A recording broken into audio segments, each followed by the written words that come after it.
After 15 years of uninterrupted rule and ignominious exit from her country, Prime Minister of Bangladesh Sheikh Hasina Wajid is in India now with an uncertain future.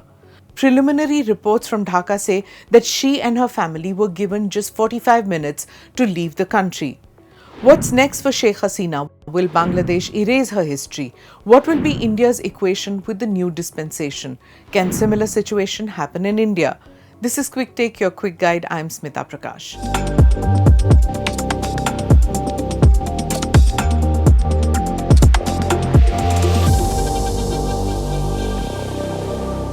Sheikh Hasina's son, Sajib Wazid Joy, who's based in the US, said, for the time being, she, Hasina, is in India. She will go back to Bangladesh the moment the interim government decides to hold an election. In another interview, he said she's done with politics in Bangladesh. Joy is not in Bangladesh or in India. Nobody is quite sure if Sheikh Hasina has authorized him to speak on her behalf. Nobody knows where the former Prime Minister is headed, back to Dhaka when elections are announced, or asylum in a European country, or stay on in India. Currently, she's the guest of the Government of India. My message to the Government of India, first of all, is my personal gratitude to Prime Minister Modi for his government's quick action in saving my mother's life. That is, I am eternally grateful to. Sheikh Hasina's daughter, Saima Wazid, who's WHO's regional director for Southeast Asia, lives in Delhi. But from one of her tweets last week, it appears that she's not yet met her mother. Some of Sheikh Hasina's colleagues who had fled Dhaka with her to India have started leaving for other destinations. Sheikh Hasina's sister, Sheikh Rihana, is a UK citizen, and Rihana's daughter, Tulip Siddiq, is a Labour Party politician. But it's quite evident by now that Tulip may not be able to help her aunt to move to the UK, given the fact that the government there was critical of the elections that saw Sheikh Hasina return to power earlier this year, and also is seen to be backing the move to get the UN to probe the crackdown on student protests ordered by Sheikh Hasina, which led to the death of over 400 Bangladeshis. And while India is unaware of which destination Hasina chooses to go and will continue to host her till she decides, her rival in Bangladesh, the BNP, the Bangladesh Nationalist Party, has warned India of tough times ahead in bilateral ties if it continues to provide refuge to the ousted Prime Minister. The BNP has asked the interim government to hold elections within 3 months. Will Sheikh Hasina be allowed to re-enter Bangladesh to head the Awami League if such a poll was to be held later this year? Highly unlikely. Hasina is probably done with politics for now. She's had in many interactions with her colleagues expressed her desire to retire even before 2024. Moreover, the street anger against her and the Awami League is too strong for even the party to consider her return to Bangladesh in the near future. The interim government, led by Nobel laureate Dr. Muhammad Yunus, will have no politician as per media reports. It comprises of lawyers, students, human rights activists and scholars. Neither the Jamaat-e-Islami nor the BNP, who were instrumental in ousting Hasina, are part of the Muhammad Yunus government. Curbing violence, especially the attacks on minority Hindus, should be one of the urgent steps that the new government must take. Already, visuals of attacks on Hindu homes have travelled the world on social media. Sheikh Hasina, as Prime Minister, spoke to me about the rise of extremist elements in an interview 2 years ago. Extremism is everywhere, but we have been trying our best to control it.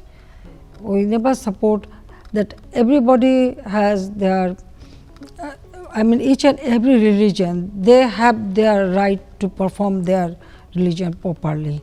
And one should not say such a thing that which will hurt the other religion. This is not good. What should India do? India is maintaining a wait-and-watch strategy on Bangladesh while keeping its army on alert. New Delhi has evacuated non-essential staff from Bangladesh and is closely monitoring whether the interim government can restore normalcy. India has lost an ally in the Awami League being out of favour. Sheikh Hasina's son Wajid said if the Awami League is not in power, the eastern border of India will not be secure.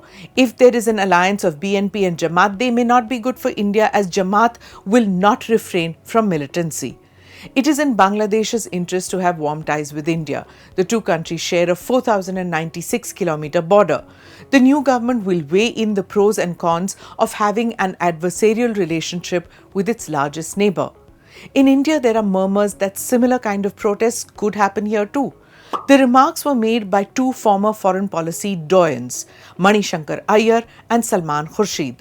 Not surprising, because any political party in the opposition would not hesitate to piggyback on a student revolution or a caste or race-based agitation to make life difficult for the ruling party to the extent of even overthrowing a government. It's happened before in many parts of the world, including in South Asia. Why is the situation in Bangladesh something that some in the opposition in India want to replicate or hope to replicate? Because they feel that, like Bangladesh under Hasina, India too is under what they term as democratic autocracy. The Indian opposition's take is that the elections of 2024 have not been free and fair, as the institutions, including the media, did not make it a level playing field for the opposition. Similar to what the students and the BNP in Bangladesh have said since their elections earlier this year. Now, on the quota issue, in Bangladesh, the students got on to the streets, and soon from quota it became a protest about discriminatory policies of the Awami League and venting of frustration over the widespread dissatisfaction with many of Hasina's actions and policies, including the downsliding of economy.